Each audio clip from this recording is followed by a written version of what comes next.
नमस्कार, जय हिंद। आइए जानते हैं अभी हाल ही में डीआरडीओ यानी defence research and development organisation के द्वारा लॉन्च किया गया एक असॉल्ट राइफल जिसका कि नाम रखा गया है उग्रम। इसको इंग्लिश में कहेंगे क्या इसका इंग्लिश ट्रांसलेशन होगा फिरोसियस, जो काफी उग्र हो। ये किस तरह का राइफल है? तो असॉल्ट राइफल है। अब असॉल्ट राइफल इसको कहा गया है, तो इसका मतलब क्या होता है इसके बारे में जानेंगे। असॉल्ट राइफल दूसरा, ये जिसको इसको जो अभी लॉन्च किया गया, तो इसके पीछे कारण क्या था, तो पहले कारण को जान लेते हैं। कुछ दिन पहले 2020 में जब डिफेंस एक्सपो हुआ था, तो उसमें AK-203 करके एक असॉल्ट राइफल जो कि मूलतः रसिया के द्वारा मैन्युफैक्चर किया जाता है। वो तो गवर्नमेंट ऑफ रसिया और भारत सरकार ने एक एग्रीमेंट किया था कि AK-203 जो कि एक असॉल्ट राइफल था, उसका निर्माण अपना उत्तर प्रदेश के अमेठी में किया जाएगा और उसके बाद जो है वहां पे यूनिट स्थापित किया गया। लेकिन अभी यूक्रेन और रसिया के बीच जो कन्फ्लिक्ट है, उस कारण से जो टेक्नोलॉजिकल ट्रांसफर है और जो हार्डवेयर ट्रांसफर है वो नहीं हो सका, जिस कारण से जो रिक्वायरमेंट थी उसको पूरा करने में सफलता नहीं पाई जा रही थी।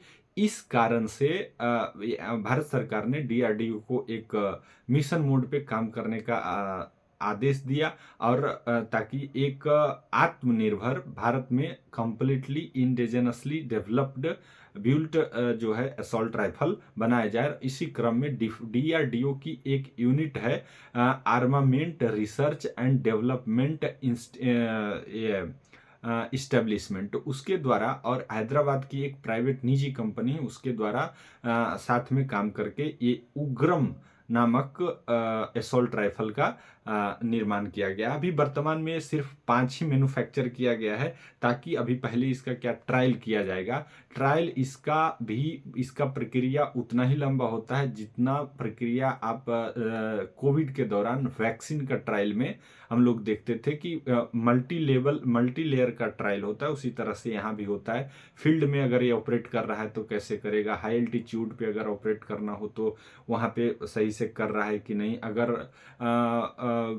प्लेन पे इसको ऑपरेट करना हो तो वहाँ ऑपरेट करेगा कि नहीं, पानी से कैसे ऑपरेट कर सकता है। तो इस तरह से जो है सभी हर तरीके से इसको जांचा परखा जाएगा और उसके बाद फाइनली इंडियन जो आर्मी है उसको ऑपरेशनल उपयोग के लिए दिया जाएगा।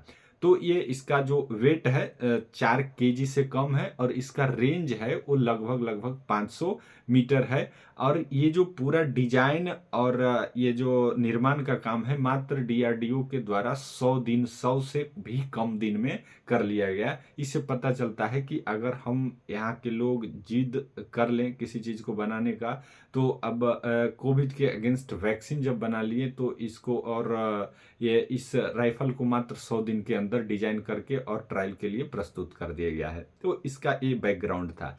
तो हम लोग एडवर्सिटी में अपॉर्चुनिटी के तरह इसको देख सकते हैं, क्योंकि रूस यूक्रेन के बीच जो एडवर्सिटी है उसको एज ए अपॉर्चुनिटी हम देखें और अपना असॉल्ट राइफल बनाने का निर्णय लिए। अब ये असॉल्ट राइफल क्या होता है? तो असॉल्ट राइफल का खासियत होता है कि इसमें आप सेलेक्टिव फायरिंग कर सकते हैं। सेलेक्टिव फायरिंग करने का मतलब आप जो राइफल है इसको अलग अलग मोड में शिफ्ट कर देते हैं, जैसे सेमी ऑटोमेटिक मोड, जिसमें कि एक बार आप ट्रिगर दबाने पे एक फायरिंग हो गया, तो ये हो गया सेमी ऑटोमेटिक मोड। दूसरा fully automatic mode. Fully automatic mode में क्या होता है कि आप ट्रिगर दबाएं तो जब तक ट्रिगर नहीं छोड़ेंगे तब तक फायरिंग कंटिन्यू होगा अनटिल और अनलेस आपका पूरा मैगजीन में जितना कार्ट्रिज है, जितना भी बुलेट्स है, सब खत्म ना हो जाए। तो ये फुल्ली ऑटोमेटिक मोड होता है। और तीसरा होता है एक ब्रस्ट फायरिंग करके बोलते हैं, जिसमें एक बार ट्रिगर दबाने से 3-4 बुलेट्स एक बार कंटिन्यू फायरिंग होते हैं, तो इसको ब्रस्ट फायरिंग कहते हैं।